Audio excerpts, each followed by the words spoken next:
This is Rudo Radio coming to you from the 559.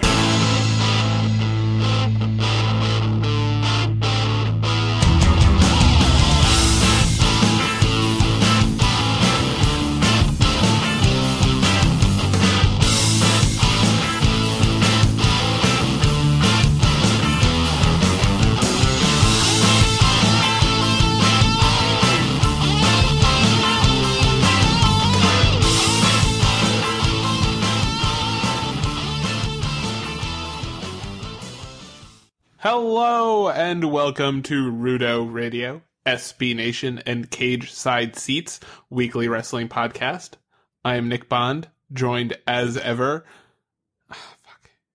Oh, man, you know, I was thinking in my head about what I would say to you if you got through it without screwing up, but it's good that you were as ill prepared as I was. Yeah. I'm Marc Normandin, by the way. Oh. Thanks, guys. Marc, how are you? I'm doing pretty well. We had 3 good days of wrestling in a row. 3 good nights, I guess. So can't really complain. Yeah, I really enjoyed. I don't remember the name of this pay-per-view. It's one of the ones about Retribution. Pirates of Penzance. I got nothing. It was Payback. That's where the P came from. I think it was Revenge. Revenge. Yeah, the P is the P is silent though. That's a really good visual joke, Marc. Thank God we're on a podcast. Yeah, I'm holding a prop right now. There's a balloon animal in the shape of Kevin Owens on my head. Oh, you got that package? That's good. Thank you. Payback. Yeah, Payback was really good. I really liked Payback from pretty much beginning to end. Yeah, I appreciated that. Not everyone got their receipts at Payback, but see how that worked. See that? That was a reference that combined both a popular turn of phrase with the name of the pay-per-view. This is what y'all tuned in for. Okay. Wait, I'm supposed to follow that? Sorry, I made it very difficult for you. Well, I think I can follow it, Marc. The House of Horrors match. Yeah, I'm going to come out and say it. I'm going to be completely honest. That's joking. Good. I don't like liars on my podcast, so. I said this to you during the match. I liked it. And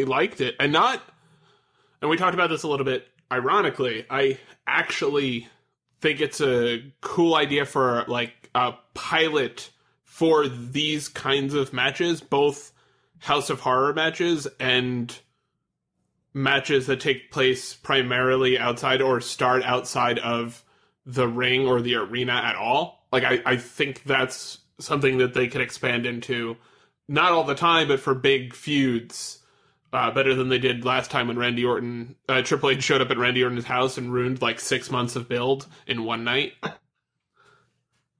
I mean, I don't want to be taken the wrong way here. This match was terrible, but I loved it. It's the right kind of terrible. Like, everything in it was dumb. It was just so dumb, but it was enjoyably dumb. Yes. You know, it wasn't like as exciting or groundbreaking or anything like Final Deletion or anything like that. You know, I'm not entertaining even the the tiniest possibility of that. But it was a lot of fun. It was stupid. It had a ghost tractor. Randy Orton was wearing pants and no shirt. Shirt. At least, like, pants and no shirt. He's like, well, I'm going into a haunted house. I guess I have to wear pants, but there could be oogie stuff on the floor. Just the cycle of, okay, let's move into this room where a haunted house thing is. And Randy, looks at it and is going, fucking dolls and Joker makeup. This is weird. This is screwed up. The voices didn't warn me about this. And then Bray Wyatt's like, from behind. And then they just go into a different room and do the exact same thing until a refrigerator lands on top of them in, a meth kitchen. It's so dumb. It was so dumb. My only, legit... was the stupidest thing I've ever seen. It was so great. The only legitimate complaint I have about it. Why didn't Bray Wyatt set the house on fire? Okay, it they would have were been selling it after, that's why. for $36,000. Get the permit and light that shit up. They did change the house from blue to red. We all know what that means, of course, when the light turns red. That the house has herpes? Oh, God. With the cream. Yeah, it was a perfect amount of wrestling stupid. But hold on. I'm not done with this fire thing. So not only would it have been a callback to when Randy set Sister Abigail's resting place on fire, or Wyatt even R.I.P. Sister Abigail's ashes. Wyatt even did the pose outside of it after turning the light red, like it was supposed to symbolize fire. I want the real thing, okay? I want that shit up in flames. But Randy Orton, who is 6'5" and really strong, be able to move out from under that refrigerator? I had people over for that, and my dad spent a good 5 minutes explaining how refrigerators aren't that heavy. See, there's nothing in that fridge except meth, probably. So exactly. That was his point. It's like, yeah, that probably would have hurt, but he'd get up from that pretty quickly. He's a huge dude. Yeah. He's bigger than that refrigerator. It'd be like if a shorter, drunk guy fell on you. So, like, he pushes this fridge off of him. He stumbles out. He's moving no slower than Bray Wyatt is. Because it's like, come on, did you see Bray Wyatt moving? Bray Wyatt was selling the fridge more than Orton ever did. But if the question in the viewers' minds was, did Randy escape that burning building in time? He was trapped under a fridge. Is way more, like, frightening, terrifying, something to think about than I wonder if the impossibly strong man moved out of the way of that mid-sized fridge. Yeah. I think it also reminded me a little too much of, like, stagecraft, where it's like, this red light represents consumerism. Like, I just wanted Bray to put on one of those masks, like the emotional masks that actors have to wear when they're really learning. Just to really put home, this is a moment, guys. What are you supposed to feel when I see the red light? Any mystical... You don't have to set the house on fire, but for the love of Pete, you own fireworks. I've seen your shows. You have pyrotechnics. Just knock on the neighbor's door and be like, listen, we're going to set off fireworks and maybe some flames.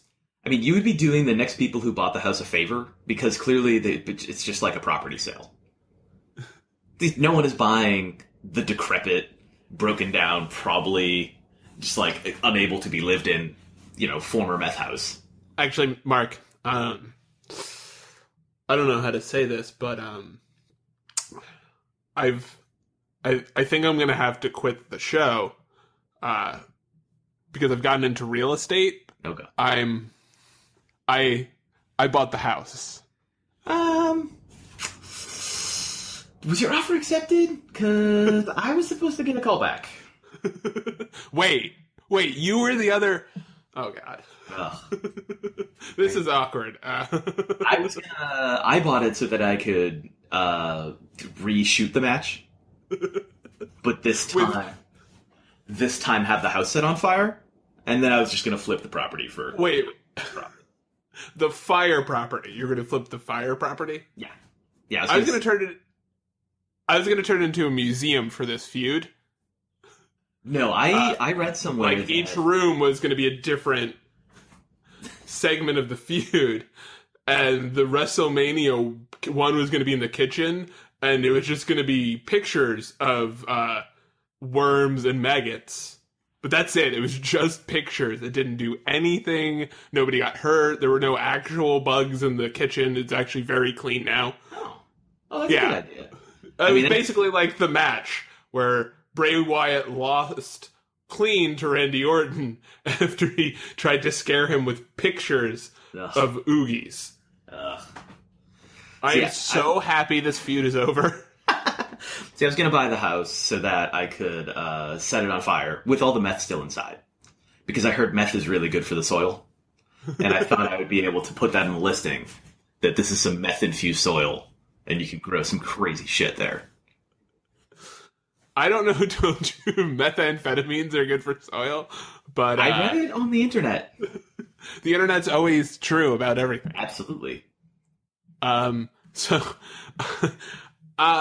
do you want them to do another one of these matches? Will Randy Orton be anywhere near it? No, not 100. Then yes, great. Sure, do another one. I don't care. Well, let me say this. Not necessarily a House of Horrors match. Unless they set it on fire. But a match that takes place this way out, like I said, like a boiler, like a boiler room match. Like a boiler room match where it explicitly takes place outside of the normal confines of where they have matches, but ends up in the ring. But doing it where, like, it starts in a police precinct or something like that. Or whatever convoluted thing they got to, where they're like, we're going to put it in a... Like, I think I would be okay with that if they gave me a storyline that worked. Oh, yeah, absolutely. They should do more stuff like that. It just needs to be... They probably shouldn't do it at pay-per-views. I feel like there's an expectation for the live crowd of what they're going to see at a pay-per-view. And watching the first half of that match, it's like when they came back from showing that match and Bray Wyatt getting in the limo, the whole audience was just booing. Just mercilessly booing. They were really rooting for Randy Orton, that's probably... I don't think that was it. Are you sure? I'm pretty sure. So yeah, I thought that was a cool idea that they executed very terribly, but in the best way possible. I think that's it. Yeah. At the beginning of the match, when things just kind of got going, I tweeted out something like, this match either needs to get much better or much worse. And it did. It got much worse. Much worse. But in an entertaining way, where, like, I'm going to remember that match. And yeah, totally. Not in the same way I remember, like, Brock Lesnar versus Goldberg from, back in the day, or, Tower of Doom or whatever. Whatever it is. I always forget. Because it's poison in my brain. The Doomsday Cage. Mark, it's the Doomsday Cage. Dadoy.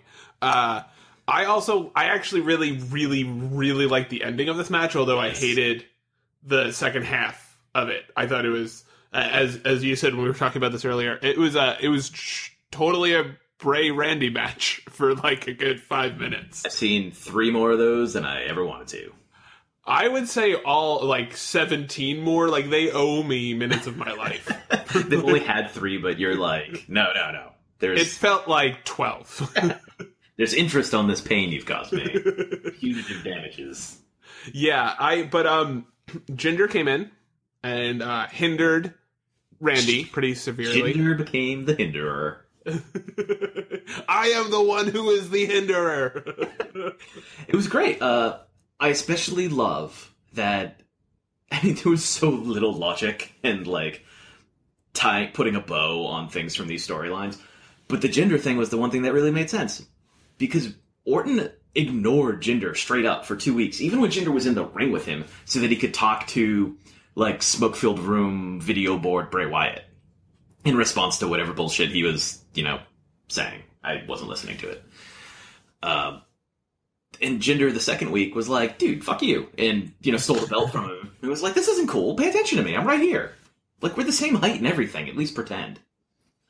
And then You've said nice things about me to people in the past. I've seen it. I've seen the YouTubes. Then, having them show up and be like, this is what you get for ignoring me for 2 weeks. Do you see what happens? Yeah, I come in and I fuck up your shit. I like that it wasn't for a title in that specific instance. Yeah. Because it made it just like, no, screw you. Like, I have your belt and I'm going to make you miserable with it. And it made him look like a guy who could... And we'll get to this match later, but Braun Strowman his way into winning the title, where you like are a big, smart, dangerous dude who goes out of his way to, like, plan to destroy somebody piece by piece, so that when you actually get them in a match that matters, you just have to hit them, like, 100 times in the shoulder and face, and then you can pin them for 3 seconds before they get up and start spitting up blood. Yeah, and I mean, if you add Jinder and the Singh brothers together, they're basically the size of Braun Strowman. Yeah. So, actually, Jinder is only 3 inches shorter than Braun Strowman. He's just like... But 2 people smaller. He's like 110 pounds lighter or something. Yeah, I feel like Jinder has a chance. I don't think he's going to, but I feel like if things go well, he actually does have a chance to win the title at the end of this. Yeah, I mean, what they've shown us so far, they have not shown us that Jinder is a straight-up, one-on-one problem for anyone in the main event scene. But Jinder isn't by himself. There is not going to be a situation where it's one-on-one. Not unless it's a heel getting his comeuppance kind of thing. He has the Singh brothers. That's how he won the #1 contendership. That's how he beat Sami Zayn this week. Like, do we not think they're going to get involved against Randy Orton somehow? And the problem with Jinder at this point is he's not a closer. It's not that he can't wrestle. Like, it's not that he's bad. It's that he can't finish matches, so which is why the Singh brothers come in and, like, trip you up, and then he hits you with his finisher. He's like, I won all by myself. Wasn't it great? Yeah. Yeah, they don't actually physically harm anyone. They just pull the J&J thing. Yeah, which is super effective. If it works for Seth Rollins, I don't understand why. Like, people got mad at Seth Rollins for that because they were like, you were so much better than this. Why are you looking like an ineffective dope? Because it's easier. Yeah. But I want to be champion. Let Jinder, if your complaint is that Jinder isn't realistic as a main eventer, and they're telling Jinder's story by saying, this dude's ineffective, but has buddies and can capitalize when an opportunity opens up, that's fine.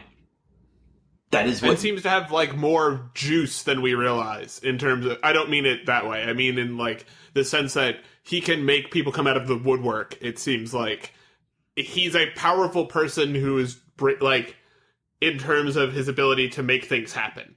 I think, like, that's where they're going with it, is that he is the type of person who could eventually build out a stable of guys he pays to do stuff. Like a $1 Million Man type of person. Like, they're starting to establish this world where he's a rich, successful guy from India who wants to be the best professional wrestler in the world, which is a cool character. Yeah, it's fine. And I'd be happy if he beat Orton. I'd be fine with him just coming up short because Orton's better than Sami Zayn or whatever. You know, whatever. Yeah. Like, because that's, I mean, in the hierarchy in WWE right now, that's how things stand, even if, you know, it's not necessarily true. So that's... I'm fine with all this. If Jinder is if this is just a stop to get him in the main event and get him involved and get a big stable going, and to bring up the Singh brothers stock and, you know, eventually add them to the tag division, just all these things.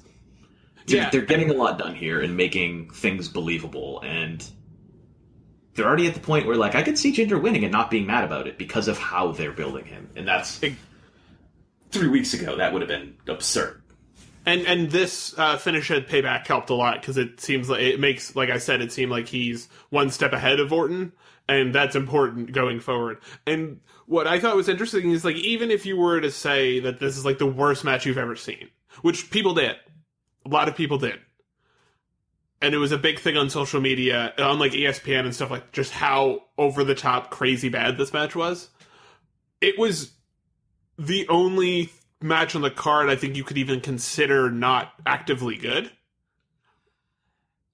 Yeah, I mean, I think that depends on your mileage with Samoa Joe matches. Yeah. I mean, I'm fine with the kind of Samoa Joe match where it's just him like, I'm going to put you in various submissions for a long time, and we're just going to keep doing that.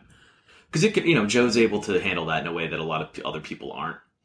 And I was fine with the match, and, you know, happy with the result in terms of like, oh, I see what they're going to do is Seth is going to make Joe kill him.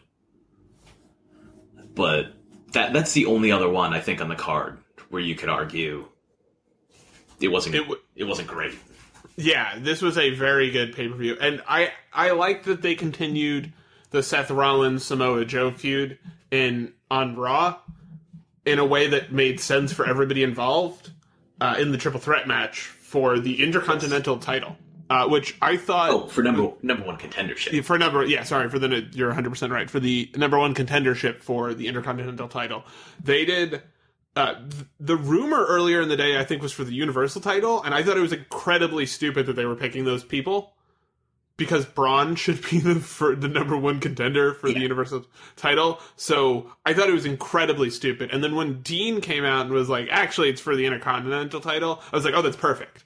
This is the first time where it feels like the Intercontinental title is actually important to them, and they're not just saying it. Yeah, it's built off of Miz's work with it. This is an instance of Miz being one of those heels who's right, but is also a jerk. He really helped bring that back to prominence on SmackDown, and they brought Miz and that title over so that there would be someone there to remind everyone of all the important work that was done to bring it back to prominence. And then they had Finn Balor and Seth Rollins, the first ever Universal Champion and a recent WWE World Champion, fight for the opportunity to get that title against another guy who has been WWE champion, so that they could fight a guy who was previously WWE champion. Like, there's a lot of resume vying for that title all of a sudden, and that's pretty cool. And it's a really good way to lampshade that Brock doesn't work full time. Yeah, and that combined with Braun and Roman probably not being done with their feud, this is all a good way of giving Brock that extra month or whatever until we get to Great Balls of Fire, which is a real pay-per-view name. I think, actually, I can't believe I'm saying this, but this is an instance where Raw did a much better job with putting interest behind a title than SmackDown did. This build-up made a lot more sense to me than, and it could be, as you said, because it was so diminished during its time on Raw, but with the Universal title, it felt like, not Universal, sorry, the US title, where they were like, oh, we're going to have we're going to have a triple threat match for the number one contender. And it was like, okay, I guess this makes sense.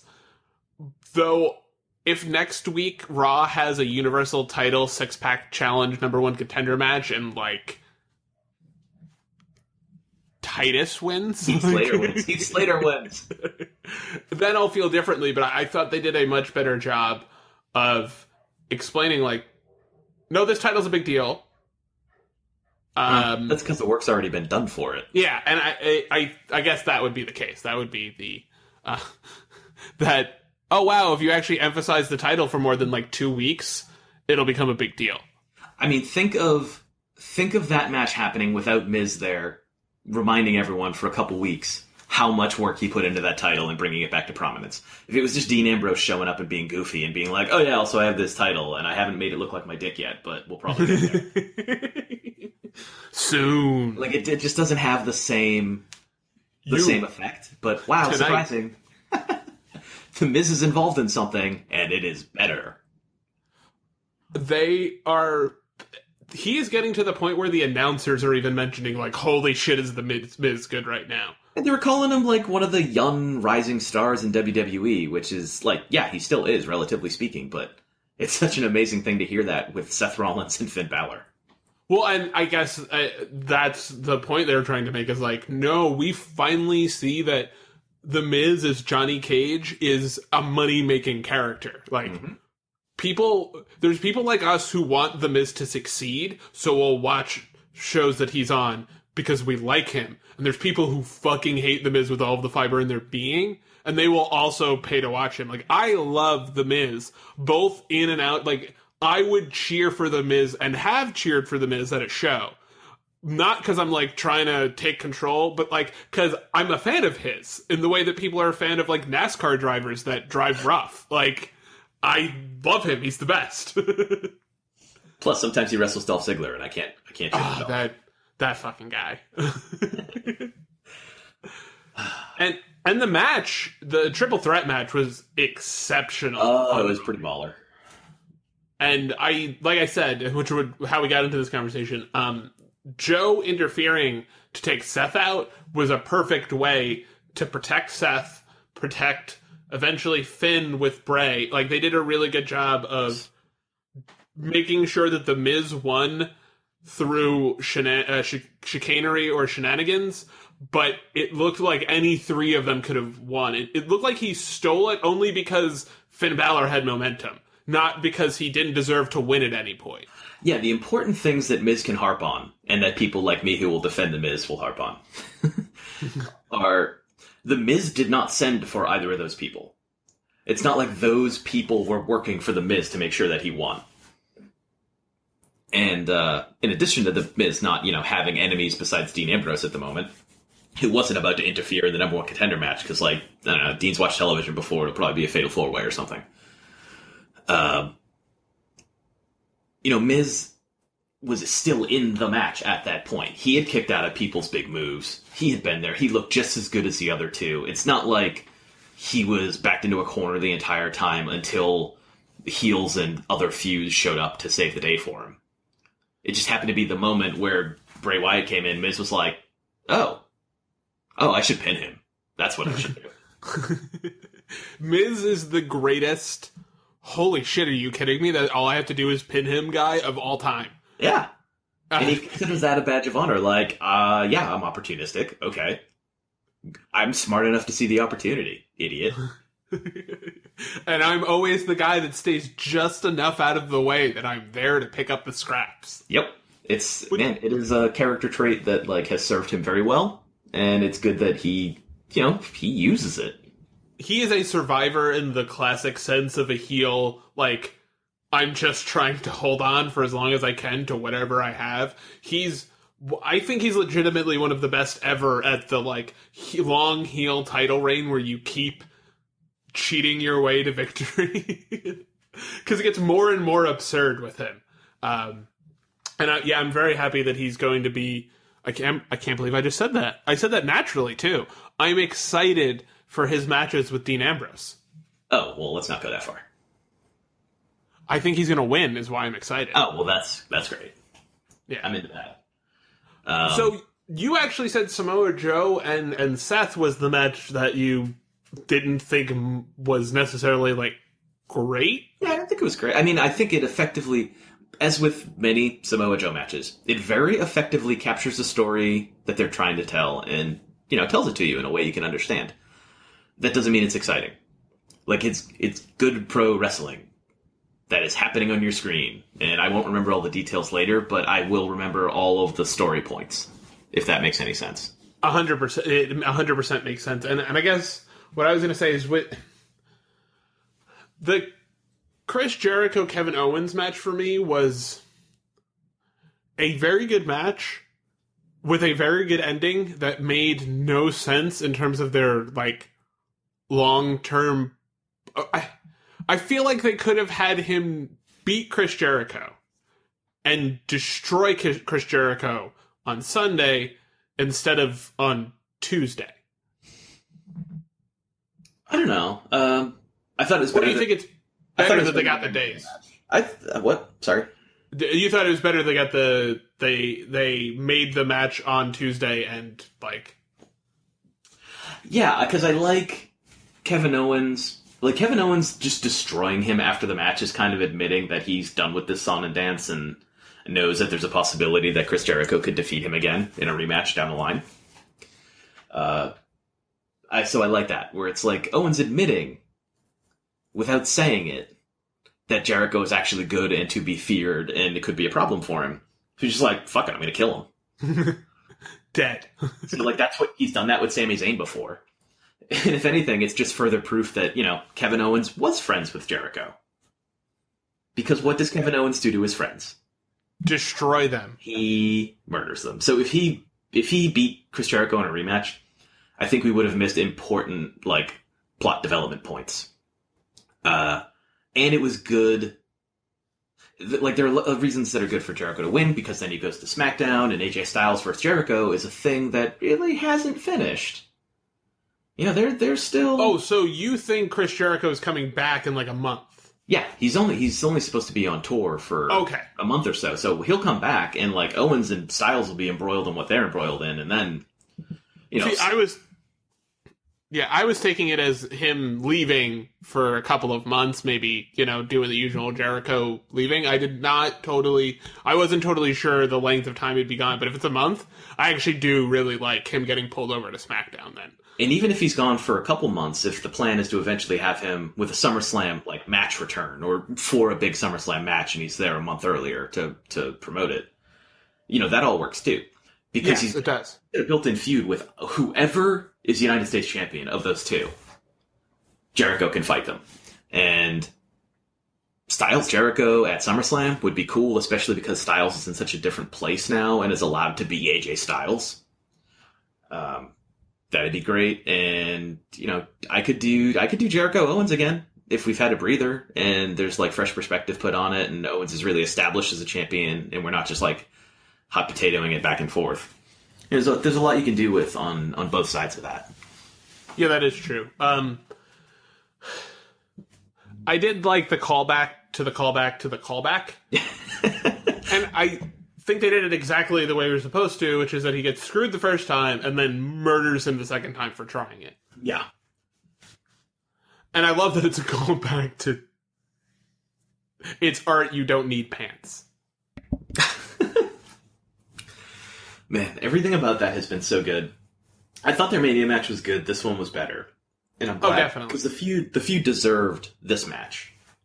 And not that the Mania one was bad. The Mania one was really good. But this was greatness. So, I'm into that. Yeah, this is, now that you put it in the perspective of Jericho, them needing to switch Jericho to SmackDown, it does make a lot more sense to me that they had him win for a day. I think the match that surprised me the most was Alexa Bayley. Man, not just you and me, but I feel like everyone's had some real concerns about Bayley lately, her in-ring work. Because it's been looking sloppy and it has not looked inspired. And then she goes and pulls Alexa Bliss's best main roster match to date, just out of thin air. Yeah, it was, I think you said this last week, she's very good at making, I don't want to say bad wrestlers, because Alexa's not a bad wrestler, but inexperienced wrestlers look good. Mm-hmm. And I think this match in particular was the first time Alexa Bliss looked like she won a match because she was the better person, not because she outsmarted the other person at the right time. Yes, I didn't really understand Bayley's post-match complaints where, she was saying she doesn't respect Alexa and, implying that Alexa's, a dirty cheater because, girl, she pinned you, clean. She attacked your head, which, by the way, is a legal place to attack in a wrestling match. Threw your head against the post because, again, legal thing. Bayley, one of your big moves is taking someone's head in the corner and slamming it into a turnbuckle repeatedly. Yeah, she didn't take, please correct me if I'm wrong, she didn't take off the turnbuckle and hit your head on it. She straight up slid her head first into the bottom of the post and was just whoops, that wasn't your shoulder, I guess. And then used the DDT because it's I just hurt her brain, so. And I think that's her new finisher, which is one of her new finishers. Which is good. Man, I'm not going to buy her twisted blissing Nia Jax to death. Oh, speaking of Nia Jax, I messaged you. I messaged you during the first segment of Raw. Alexa was she was so good. This is why she's champion and why she became champion in 2 weeks. She is the best all-around performer they have in the women's division on Raw. I think she's the best all-around performer they might have on Raw, period. AJ Styles is obviously better than her, but she's the best person, I think, on the mic right now in the entire company. She's real good. She's real good. And, the rundown she gave Sasha was amazing. The rundown she gave Mickey. I mean, I understand. Her contemporaries.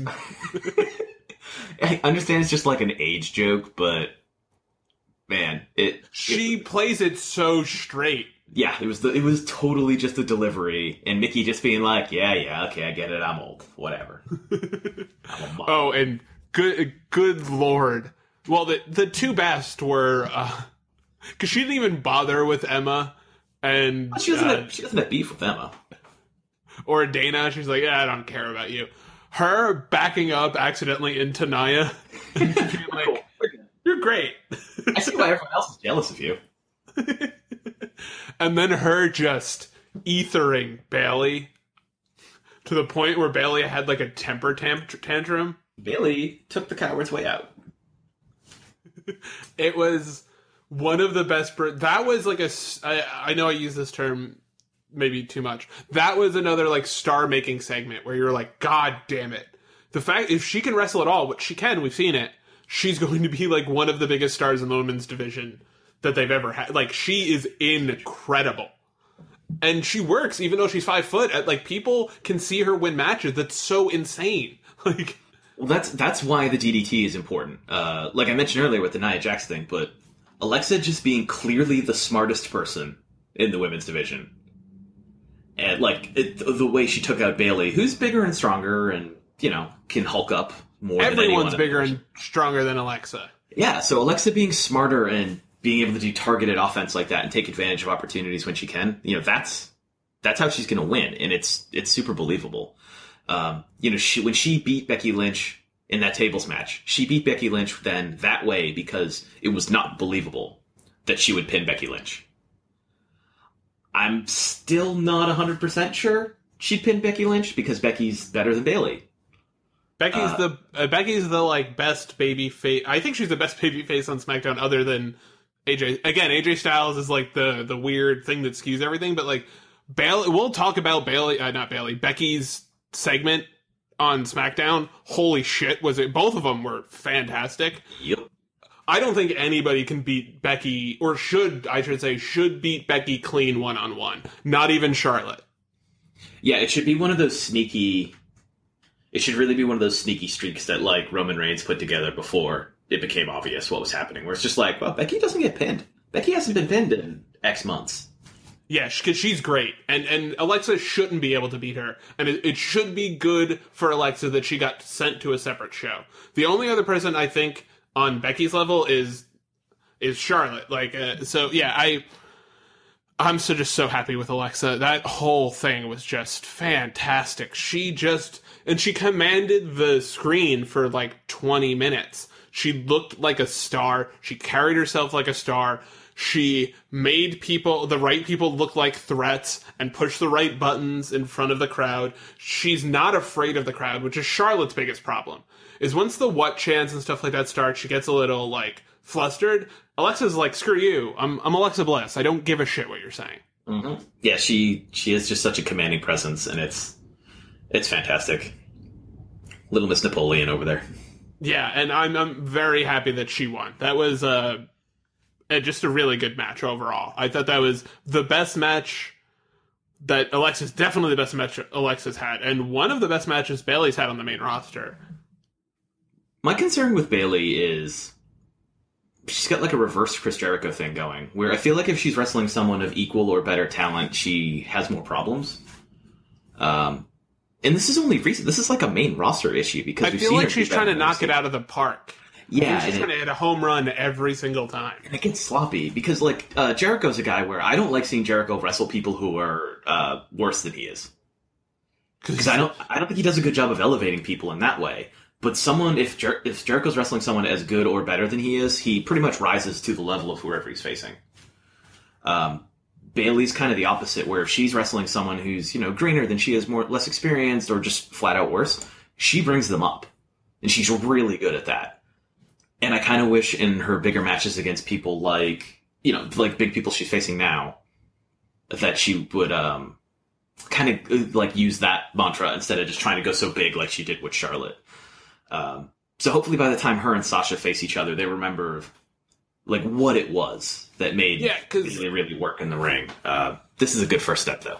I don't mean it in like she has a big ego way, but she's trying to like make it that every match is like the best match ever, and it's just wrestle your match. Like just it's gotten to her head that she was the main event at a pay-per-view and was the biggest, like, and not in a like I'm the best kind of way, but in a like I want to have that. It almost feels like she wants to have that like moment again. It's like you just got to let that moment come. That was a special time. It was like a fear that if they let up even a little bit, like the entire women's push in WWE is going away, which is I can understand that. Oh yeah, I don't think that the pressure she puts on herself is unjustified. It's weird to see professional wrestlers go through the same growing pains that like other professional athletes do, because it feels like a much more structured and protective environment, but it's really not. Well, it's like she won Rookie of the Year and then came up for her sophomore year, and like the league's figured her out, and now she's not still good. Yeah, she's hitting 270 instead of 320. Like, she's still good, she's serviceable, but she shouldn't be champion. Like, yes, a step back. If she can kind of rekindle the magic with Sasha in a non-title feud, but just an actual like blood feud. So let's say Sasha and Alexa Bliss face each other, and Sasha gets mad about the fact that like Bayley won't stoop to the same level Sasha would for Bayley, and we build off of that. And Alexa gets, Sasha, and then she gets Nia, or she gets Emma, and then she gets Nia, something like that. Did you see the reaction the crowd had when she backed into Nia? They started standing up and clapping. Oh yeah, because man, that'll be something. That was an awesome moment. She had a triple threat with Nia in NXT, right? I believe so, yes. It was for the number one contendership. Maybe it was Alexa, Nia, and I can't remember now.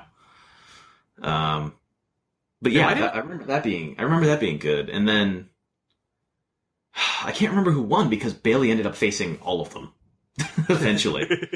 But yeah, it was that was a lot of fun. I think it was Bayley. Bayley, her, and Nia, and like Alexa. I don't. Anyways, we'll eventually figure that one out. Maybe next week. We can hit pause and look it up, and then through the magic of editing, make it seem like we knew from the beginning. But guys, it doesn't matter. It's fine. I also I thought all of the championship matches were very good. The cruiserweight match, so good.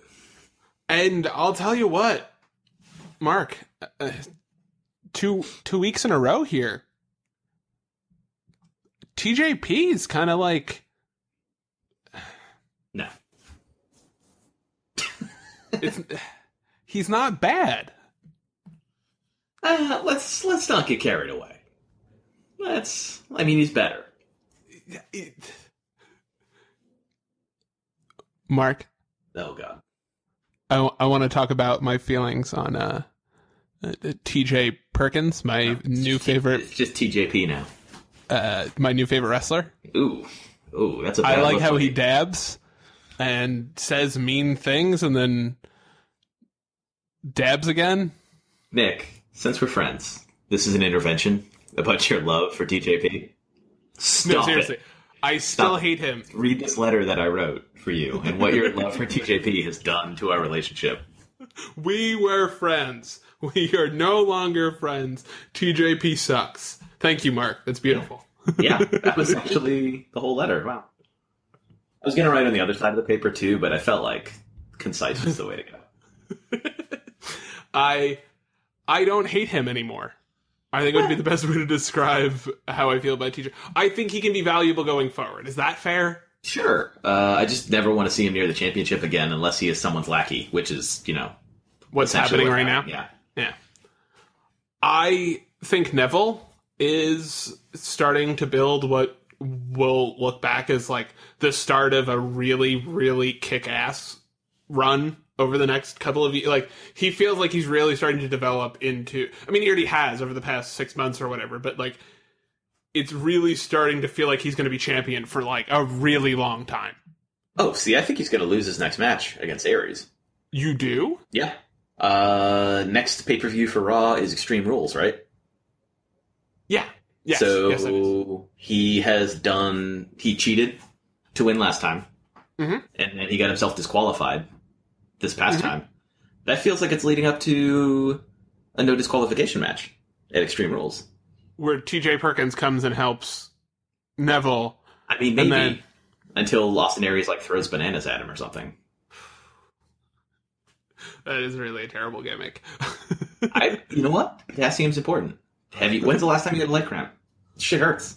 Oh my god, where's pain I've ever felt. I could spend an entire podcast talking about how much that shit hurts. So bad. I hate bananas, so it's very difficult. You know, I have to find alternate sources. You hate bananas and Final Fantasy VII? Fuck you. Fuck you. Well, I don't like the consistency of either of them in my mouth, so stop eating video games, and that won't happen. Yeah, and I think this was another really good. They have kind of brought, for me, the cruiserweight division to a point where I actually pay attention to the matches during Raw. So, do you pay attention to the tag matches? Because I don't. I'm not gonna lie, I don't. Anything with Jack Gallagher, actually, I'll be totally honest. I will watch pretty much any match he's in. So yeah, sometimes. I don't want to support the constant use of. I don't like this transformation of the cruiserweights where it's like, okay, they just took the playbook for the Divas division and gave it to the cruiserweights. Except they have an important match, you know, on Raw sometimes too, but it's like an important one-on-one. But then otherwise it's like, okay, get everyone on screen, everyone hits their shit, people win with transition moves or like a dropkick. Yeah, that's fine. That's believable. Who cares? People have to pee, Mark. You gotta pick a time. It's just, yeah, but there's so much different stuff that everyone's going to have something they're mad about, and they're going to go pee during that. So you don't have to worry about it. Like, WrestleMania helped remind me of that, where you'd watch Twitter, just my Twitter feed go by, and be like, oh man, I'm so hyped for this match. And then the other half of the timeline's like, oh, God, I'm going to go get a beer and not give a shit about this thing. And it's like, what? Hold on. Hold on. And, like, that happens for every single match, so come on, WWE, quit with this shit. Just give them something to actually do. You can have more than one real feud at a time. Let's not put that on the division. One feud is enough. It always has been, and I like the Neville. So you think they're going to, next month, he's going to lose the title? I think so, and I think I'm in a good enough place for it. I wasn't ready for it at Payback. I don't want Neville to give it up if he's champion forever, that's fine, but... Aries has shown he can hang, and Neville is starting to look pretty desperate. And that's fine. Even if Neville kills everyone except for Aries, you know? Because everyone should have their one weakness, whether it's a specific thing about them that can make them lose, that anyone can take advantage of, or it's a specific wrestler. So if Neville can destroy everyone except for Austin Aries, cool. Like, that's the guy. That just means Neville's going to have to step up his game to try and win it back. Is he going to do like a double Red Arrow? He hasn't even done a Red Arrow to him, has he? No, but I mean like he's going to do like a 720 in there with a 900. Oh, could he do a 900 like Tony Hawk? Awesome. Sorry, I lost my train of thought there. Just Neville like 1080 off a snowboard on Austin Aries. Cool borders. My favorite match of the night was Braun Strowman, Roman Reigns. My favorite moment of the night was Cesaro finally doing the damn thing and turning on the Hardy Boys. Hardy Men's. See, that sounds like a men's rights group that also likes murder mysteries. That's my problem. Delete. I loved this match. I thought this match was great. Wait, which match? The Cesaro Hardy Boys match. Hardy Men's. I really like the Hardy Boys. I think them coming back was maybe the best thing that's happened for the WWE since to a single division. It's the Divas Revolution, basically. Like, they have completely changed both divisions, but Raw in particular is like a really good tag division now in like 3 weeks. They went from us being like, this is a nightmare, to like, holy crap, look at all the teams. I mean, I agree that Raw's tag team division is pretty good, but you know what Raw's tag team division doesn't have? The Fashion Files.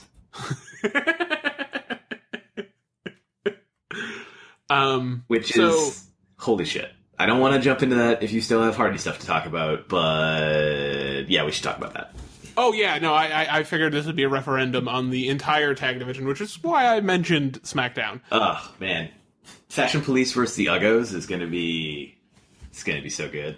Especially the build up to it. The Breezango, who, for those who didn't watch SmackDown, are doing full-on vignettes backstage where they're fashion police. And A, it's clear that they just put the camera on them and let it roll.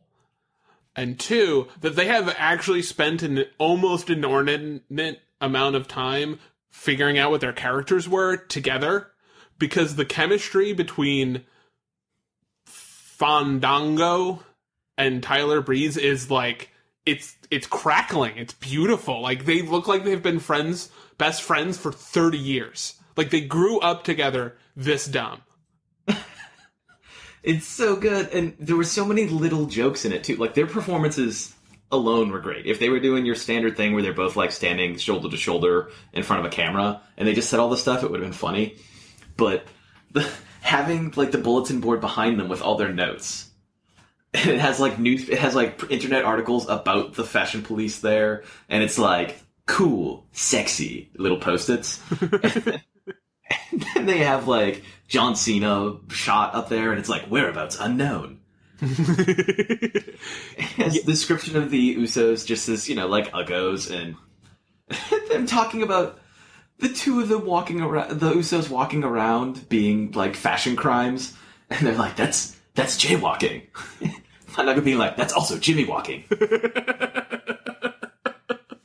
Yeah, they have that Southpaw regional thing going, where it's a joke about it, like, it's inside jokes that they're couching in this other thing, just to, like, and they're both really, really, really good in the ring.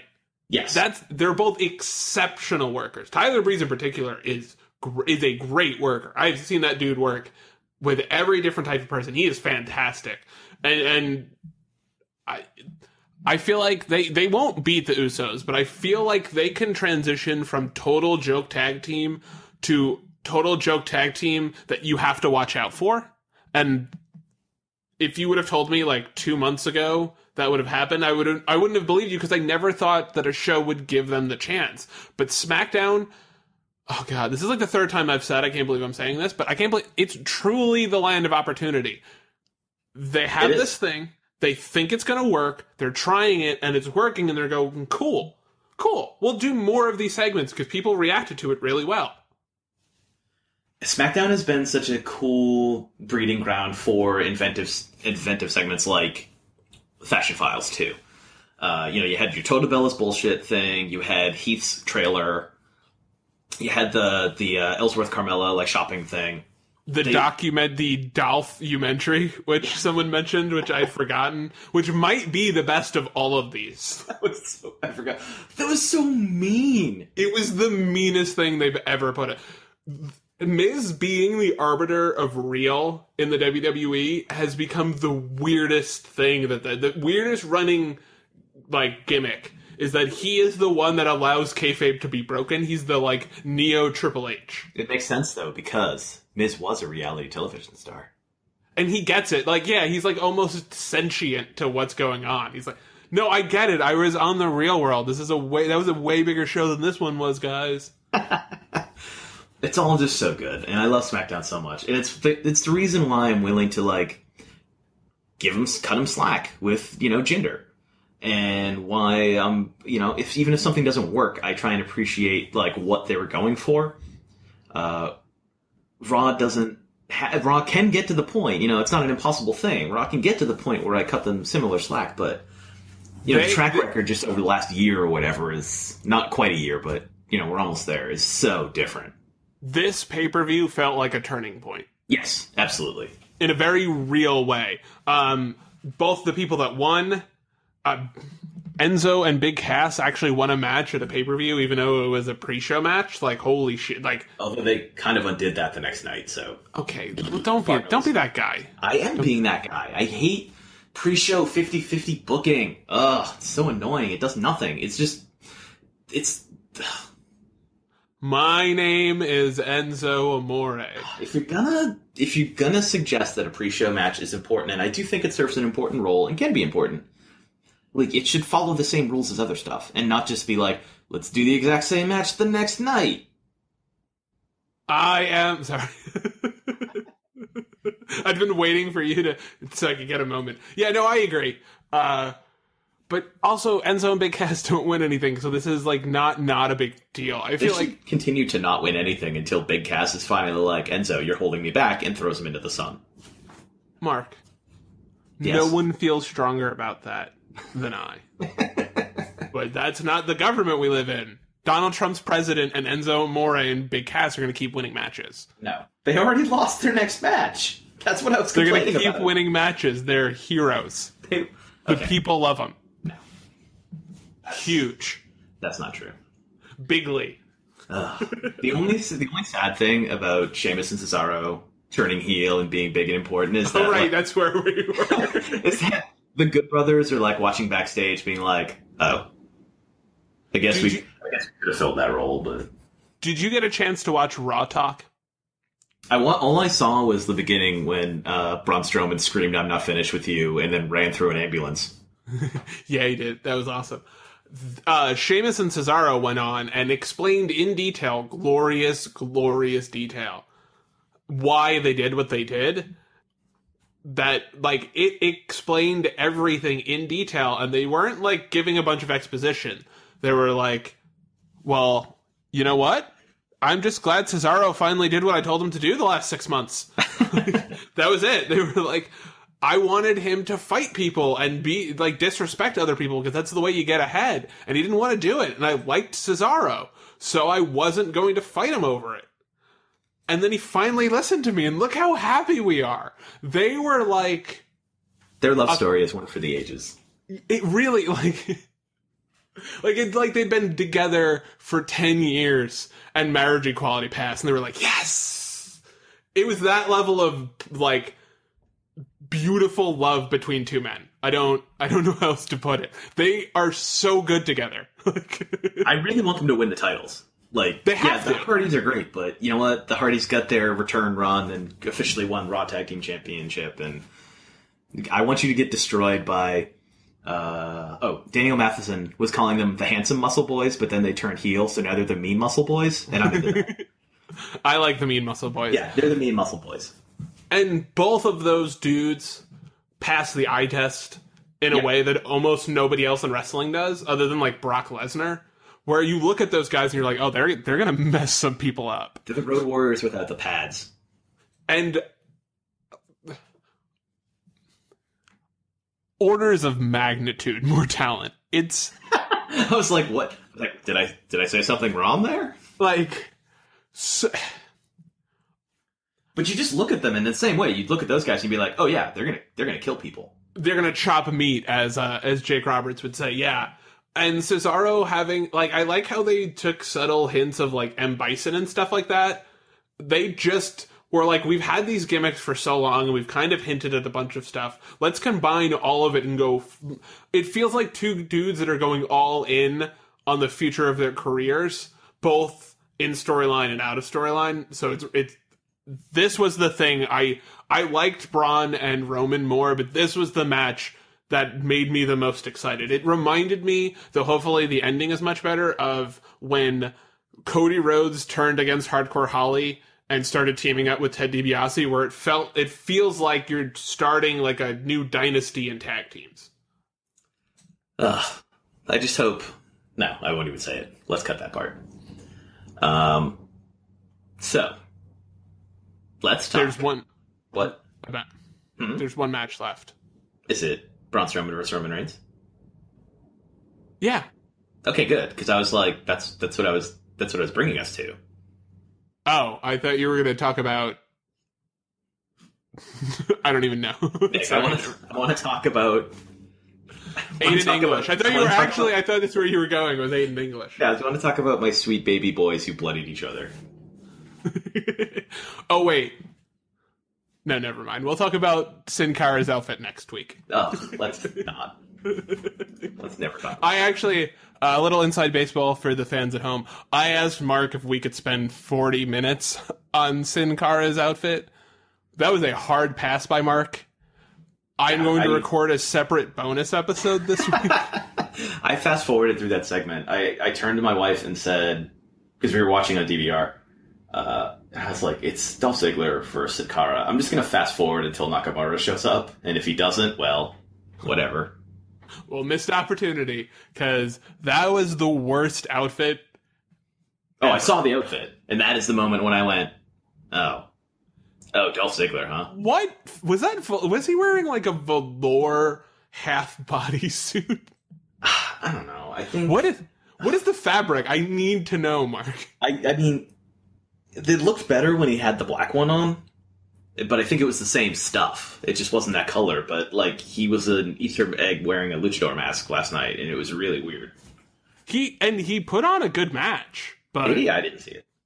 It was actually really good. It was it was a really, really good Sin Cara match, which is damning with faint praise, but at the same time, like... How many times did he fall on his face? None. That he did. Wow. I don't remember the move, but he had one move. I don't remember it because it was a Sin Cara match, but he looked like he might win the match. I bet he slipped in the shower this morning, though. Oh god! Just to make up for it. I cut my hand slicing meat. I'm sorry, I can't play baseball. Or I broke my finger. No, that was the other Sin Cara. Sorry, Hunico. I'm sorry I did that to you. Man, that was maybe one of the most Del Rio and most Sin Cara things ever. Was I dislocated my finger and Del Rio being like, "You ruined everything," and then legit kicking him. And the ref is like, "What is wrong with you?" Yeah. Wow, there were a lot of warning signs for both parties during that match. So let's talk about the main event. You sure? I mean, we could just end the podcast here. Braun Strowman is the greatest gift that God ever gave us. It's Braun Strowman has truly made me believe that there's a higher power out there. And it might be Braun Strowman. I don't really know. And to be clear, Roman Reigns looked great on Sunday. That was an excellent performance.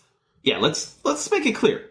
Part of the reason Braun Strowman looks so good is because he's got someone with big match experience like Roman to help guide him through a huge match.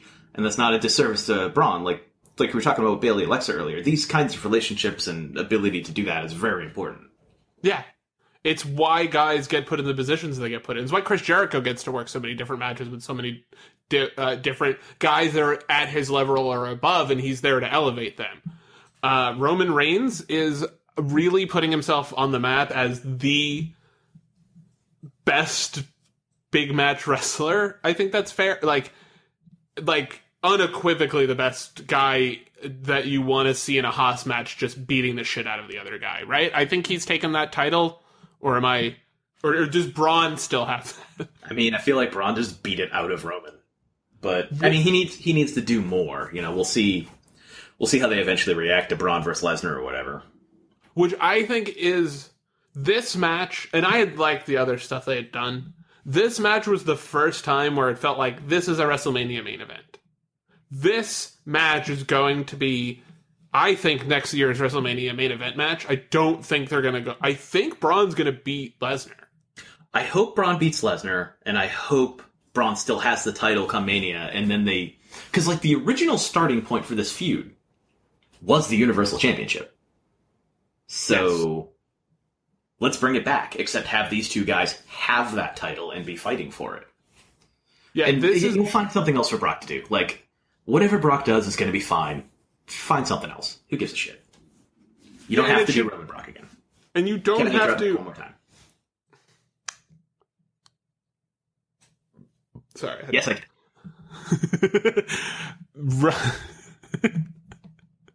You're such a dick. I think that Braun has finally, like, crossed the threshold into... This guy's never going back down to the mid-card. Like, this was the match that said Braun Strowman is not just a main eventer, but a, like, top tier A-list guy for us going forward. Absolutely. I mean, I'm out here saying let him face Brock Lesnar and beat him. And I'm not just saying that because it's some weird, like, Braun Strowman, like, fantasy booking thing. It's Braun Strowman was smart enough to hurt Roman Reigns in the way he needed to be able to defeat Roman Reigns. Nobody understands how wrestling in WWE works better than Braun Strowman. And I want to see that guy fight Brock Lesnar. He's the only wrestler, he's the first wrestler since Steve Austin to say, I'm going to do a thing, and if you try to stop me, this is what's going to happen. And if you, like, don't give me more competition or don't do, something bad is going to happen. Like, that's what Steve Austin used to do, and he was a powerful enough entity on the show that he could actually move things forward. Like, Braun works as a main character because he progresses the story forward in a way that you can carry the entire company on that guy. Just that character moving through space. They had Kalisto win a match against this guy and then had him beat Roman Reigns. And you can say whatever you want about, well, Kalisto won it like through like fluke. No, he won it because he got lucky, but he was there at the right time and did the right thing. So now Kalisto gets to have beaten the guy that beat Braun Strowman, and Braun Strowman still gets to be the guy that destroyed Roman Reigns. Like, that's the type of stuff you can do with a Braun Strowman, because he's not just a this Umaga monster you just point towards somebody. He's a real character with real goals and real strategy that really likes hurting people. I think Brandon Stroud put it best when he said, you just have to avoid, like, turning him into Rusev. Yes. You can keep this going. There's two directions still, and you can keep it going, or you can make him this guy who occasionally gets a win against Roman Reigns, but then loses 6 times in a row to him. It's like Rusev versus Cena sort of situation. And I don't think that's going to be what happens to him. I'm pretty sure they know what they have in Braun. I mean, he's 6'8" and almost 400 pounds, and he can work on the mic, and he's just stupid athletic. There's nobody that big who moves that fast they have besides Brock. Yeah, he is, and we said this when he first started getting this push. He is, and the same way, like in a weird way, Dean Ambrose and Baron Corbin are, he is what they're looking for in terms of a main eventer. This isn't a situation where they, like, a Daniel Bryan situation where they're, like, forced through the will of the people to push a guy to the top. This is the type of guy. There were rumors, 2 years ago, that it was going to be Braun Strowman versus The Undertaker at WrestleMania, and we were all like, what the fuck? I can't believe... Could you have imagined what that match would have been like? I mean, it would have been terrible, but at that point, it would have been terrible. But I'm saying, like, the idea of it was just so grotesque, and it was like, if they would have started... But they didn't even push him during that time in the way that they did now. Mm-hmm. I'm not saying, like, if they would have held his hand for the 6 months before WrestleMania to WrestleMania, I feel like he could have been carried to a pretty good match against The Undertaker instead of that terrible match against Bray Wyatt. Like, that Bray Wyatt Undertaker match was not good. And I feel like Braun Strowman would have met a much better person to have in that match. And I feel like it's very funny to me that you watch Braun Strowman and now Bray Wyatt on the same show. And it's like, first of all, are they ever going to mention that they were in the Wyatt family together? And B, how does Braun not murder Bray Wyatt? I mean, they had an amicable split, so that probably helps. Oh, no, but I mean, if they ever cross paths and he decides, like, if Bray's dumb enough to get into Braun's way, like, what happens? Well, you can say a lot of things about Bray. I don't know if he's dumb. But yeah, he'd lose. Everyone would lose. Everyone would lose. And they should, and that's what Sunday proved, is that if given the old, well, if you give him time to prepare, Batman would win any fight, that's basically where we're at with Braun, is if you give Braun time to, like, figure out a strategy, he will beat you at the end of it. Because he's so much bigger and stronger than you that any weakness, he will be able to, like, it's a crack in the dam, and he's just punching the crack until the entire dam explodes. It has been amazing to see him change what people his size can do in wrestling. Yes. Because even Big Show, who was really revolutionary in his own way, was just big dumb giant a lot of the time. And like that's not fair because that's a character who, you know, Big Show's legitimate, like can legitimately act and had, you know, like real chops and stuff where like people made fun of where Big Show was crying or whatever. Like I enjoyed that. It's like, oh look, nuance more than just he's the big dumb giant or anything like that. So Braun really being like, he's smart, he's calculating, he's not just destroying to destroy, but everything has purpose. Even going after Roman Reigns in the when he was going near the ambulance after, had a purpose, and it was just Braun being like, "Oh no, like I'm not going to make it so that you can't come back tomorrow or next week or the week after, and just like come get your revenge against me. Like I'm going to kill you. I'm going to break you." Yeah, it's really great to have a guy that watches wrestling also be the best wrestler, like. That so rarely, it's just this, like, WWE has a tendency to just use, and this is not a pun, brawn over brains, and this is the first time they've been like, no, this guy is allowed to be aware of his surroundings and be able to turn himself into something that we haven't allowed anyone ever to do, not even the Big Show. Like, this and him and Baron Corbin being the future is incredibly interesting for the WWE. Like, what a pair of guys to be like, they're gonna be the stars under the star, like the best, the number twos on every single show. Yeah, it's something. I mean, it's kind of a paradigm shift in the same way that like Kane and Undertaker showing up and being as big and athletic as they was. And they're big in different ways than those two. And not quite as tall, although they're probably not too far off of Kane without the platforms. With Kane, 7 foot tall, it's gotta be Kane. Kane is insanely muscular and strong, to the point where there are like backstage reports of Brock Lesnar being like, "That dude is really strong." So I'm not messing with that guy. When Brock Lesnar says, "You are really strong." But yeah, it feels like that. When there was kind of missing for a while, which is how we ended up with like Big Show and Kane in important moments at the end of a Royal Rumble in like this decade, is because no one else had come in. But you know, they might have found their big dudes, and they seem like they're really versatile and can be used in a lot of ways. So that would be great. WWE is way better off when they have talents like that who can just be. You can buy into them at a glance, and then when you watch them, like you're even more in. Yeah, this is another thing the WWE is super loaded right now, and like I said, and this was maybe the most important. Like I said, this may be and end up being the most important match for them in a long time. Like this was everything it should have been.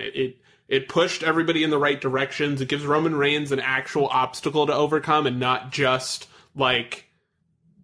I don't know, like a fake, like a John Cena obstacle where it's like, oh, the odds are stacked so high.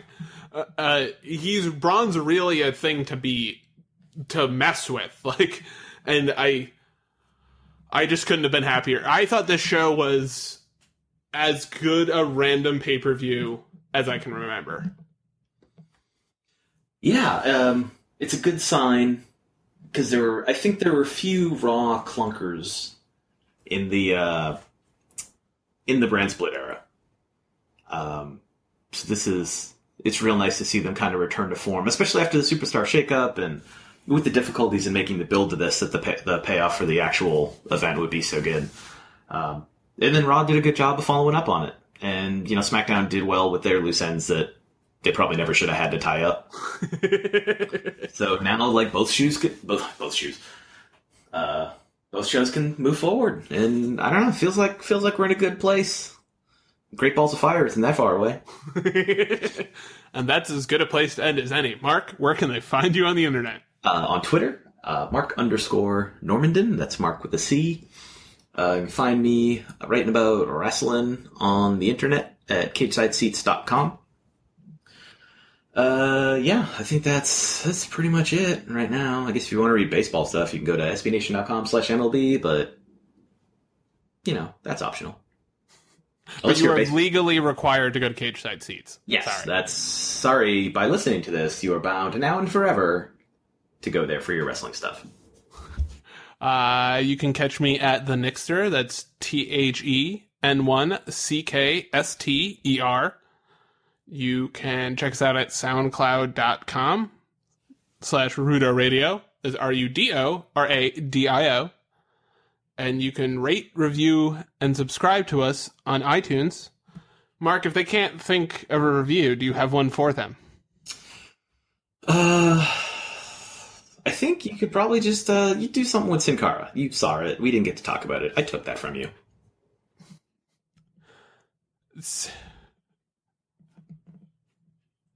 I wonder... No. Well, I'm going to come out and say, I wonder if they use the same airbrush guy as Ryback/Rob Van Dam. But I don't have... That's wordy. Yeah, I know. So, Sin Cara, best airbrush job since Ryback! Exclamation point. Is that... All right. I would have gone with... Is that good? Yeah. Yeah, it's fine. I mean, What would you have gone with, Mark? I would have gone with, it's like, hey, where's the dragon, airbrush guy? Hey, where there's... Okay, so... No, hey... You can do either. It's fine. You don't have to replace that one. I was just telling you about my superior one. Well, I guess if there's nothing left to say, the only thing left to say is bye.